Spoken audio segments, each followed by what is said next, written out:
que não investir 1 milhãozinho em fundo imobiliário, começar a ganhar um pouquinho mais de dividendos todos os meses? Mas uma dúvida nos resta. Temos vários fundos imobiliários para escolher. Qual a gente vai aplicar? Então no vídeo de hoje a ideia é que a gente consiga encontrar aquela joia rara, aquele fundo imobiliário que ninguém está olhando, aquele que o preço está muito abaixo do valor patrimonial, aquela grande oportunidade que vai nos enriquecer, Julião. E eu quero que você participe dessa jornada junto comigo, primo. E aí eu não sei se você sabe, mas aqui no escritório a gente tem o melhor analista de fundo imobiliário do Brasil. Vamos conversar com ele, né? Aqui a gente tem a sala de análise, tá vendo?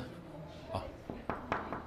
Aquele último ali é o Ricardo, ó. Tá vendo? Ele é o nosso analista de fundo imobiliário e ele é top. E aí, Ricardão? Visita ilustre. Tudo bem com o senhor? Ótimo. Se melhorar, estraga. Viemos aqui pedir alguns conselhos pra você. Vamos nessa. É? Se eu puder ajudar no que eu for útil. Você tem uns 5 minutos aí? Pra você sempre. É? Pra você sempre. Que isso, cara. Que honra. Eu quero fazer um investimento de 1 milhão em algum fundo imobiliário. Pô, eu invisto em fundo imobiliário faz muitos anos já, só que eu tô num momento onde eu tô muito preocupado com várias coisas, mas ao mesmo tempo também tô olhando com muita felicidade porque crise generalizada, fundos imobiliários tomando porrada, momentos incertos, então o pessoal tá falando sobre talvez os fundos imobiliários começarem a ser tributados como empresa, então talvez comer um pouco dos rendimentos que a gente receberia. Você tem um monte de coisa abaixo do valor patrimonial, você tem, cara, taxa de juros lá em cima e fundo imobiliário ficando para trás, você tem fundo imobiliário sendo negociado com um baita desconto em relação ao imóvel físico ali do lado. Então eu acho que assim, é crise, mas é uma oportunidade também. Eu gosto muito de fundo imobiliário de tijolo, então eu queria buscar alguma coisa um pouco mais físico, quem sabe shopping, hospital, alguma coisa, né? Raiz. Eu quero assim, basicamente comprar um imóvel, só que, cara, usando o desconto e o benefício e o efeito burocrático de um fundo imobiliário. Eu queria que você trouxesse umas 3 ideias para que a gente conversasse sobre elas, para que a gente depois chegasse a uma só, né, Julião? E para quem não conhece o Ricardo, cara, ele é o nosso analista de fundo imobiliário na Finclass, melhor analista de fundo imobiliário do Brasil, um cara super experiente, ficou muito feliz de ele estar no nosso time e a gente ter esse privilégio, né, Julião? Puxa, de poder conversar aqui do lado, assim, né? pra poucos, bater na porta e falar, tem 5 minutinhos? Pra mim, eu tenho sempre. Nossa, aí é bom demais. Fechado. Mas aí, Ricardo, então, como você quer fazer? Como é que tá a sua agenda pra gente sentar e discutir? Vai Então a gente se vê quarta, então. Fechadíssimo. Tá bom? Valeu, man. Valeu. E aí, depois o que a gente faz? Ai, puta, desculpa, cara. Não consegui Fica tranquilo. segurar, cara. Desculpa, cara. Passou, fica tranquilo. Não, mas, cara, pô, será que machucou a câmera aqui, cara? Deixa eu ver se você tá bem aqui, cara. Sacanagem, desculpa. Tô brincando. Tranquilo, cara.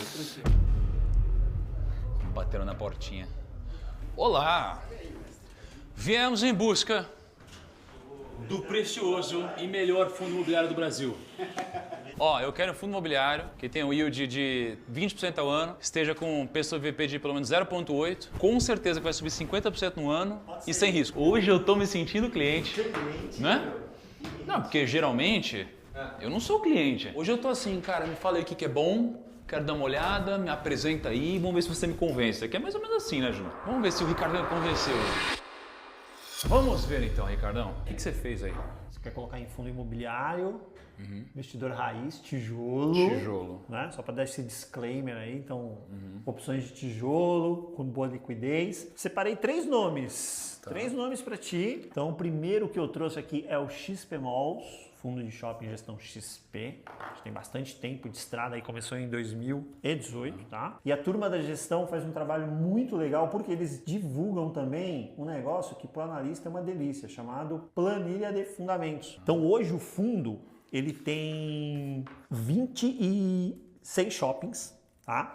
O último que ele adquiriu aí foi o Jundiaí Shopping. Quase 3/4 estão aí na região sudeste, então é onde circula mais o dinheiro, então quase 3/4 Eu devo conhecer a maioria então, porque mais no sudeste aqui. Com certeza, com certeza. O fundo imobiliário de shopping ele tem uma diferença aí em relação à logística, a escritório, que quem toca o ativo é a administradora de shopping center, que normalmente é uma sócia também. Isso é uma característica do XP Malls, ele gosta de ter posições minoritárias, então ele chega ali muito mais como um player financeiro. Então, quando ele compra esses shoppings, ele geralmente não vira controlador dos shoppings. Não, ele é sócio minoritário, inclusive. E aí, essa administradora, em muitos casos, boa parte do portfólio, inclusive, ela também é sócia. Então, você tem um alinhamento de interesses aí. No fundo imobiliário, eu estou planejando virar um cotista, então eu estou querendo investir nesse fundo aqui. E tem outros Thiagos que investem no fundo, né? Nós constituímos o fundo imobiliário. Esse fundo imobiliário pega uma parte desse dinheiro e ele compra uma posição no shopping. Quem que vai administrar essa posição? A administradora, que é o que o Ricardo está falando. Porque aí o que acontece? o PL, né? Se uma empresa custa 100 e ela tem um lucro de 10, o PL é 10. Paga 100, recebe 10 todo ano. Só que se o PL é 1,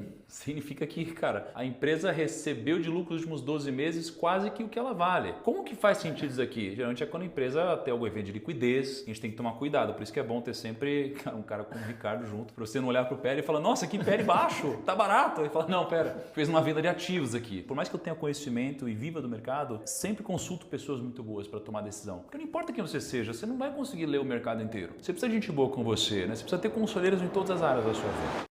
O que eu vejo de muito positivo no XPMalls? Primeiro, a gente tem uma crescente geração de resultado no shopping, né? E eu vou pegar um indicador de NOI caixa por metro quadrado. O que é esse indicador? O NOI é o resultado operacional líquido que cada shopping do portfólio foi gerando. Quando você fala do NOI, o NOI ele seria o resultado operacional líquido por metro quadrado. Por metro quadrado. Então eu pego assim, pô, se esse shopping aqui tem, sei lá, 1000 metros, aí eu vou ter o resultado final por 1 metro quadrado, e aí o resultado por metro quadrado, quanto maior, significa que mais eficiente está sendo a operação. Exatamente. Por que a gente faz por metro quadrado? Porque os shoppings eles têm diferentes tipologias. Então, quando eu coloco tudo no mesmo grupo, para eu poder comparar banana com banana, eu trago todo mundo para metro quadrado. Então, o que a gente faz aqui? Compara o primeiro TRI de um ano contra o primeiro TRI do ano anterior. O segundo TRI contra o segundo TRI do ano anterior e assim sucessivamente. Ou seja, o negócio está conseguindo gerar eficiência, está conseguindo ficar cada vez mais eficiente por metro quadrado período a período. Exato. Mas isso daqui é fruto de, por exemplo, o shopping vender mais, de ele melhorar o contrato de aluguel? É um pouquinho dos dois que você disse, porque como é que funciona o aluguel da loja de um shopping? Usualmente ele é um percentual sobre a venda do lojista com um mínimo garantido. Algumas poucas lojas não têm esse mínimo garantido, porque elas são muito importantes para o shopping, então fica só o percentual sobre a renda. Então se você consegue subir esse mínimo e fazer com que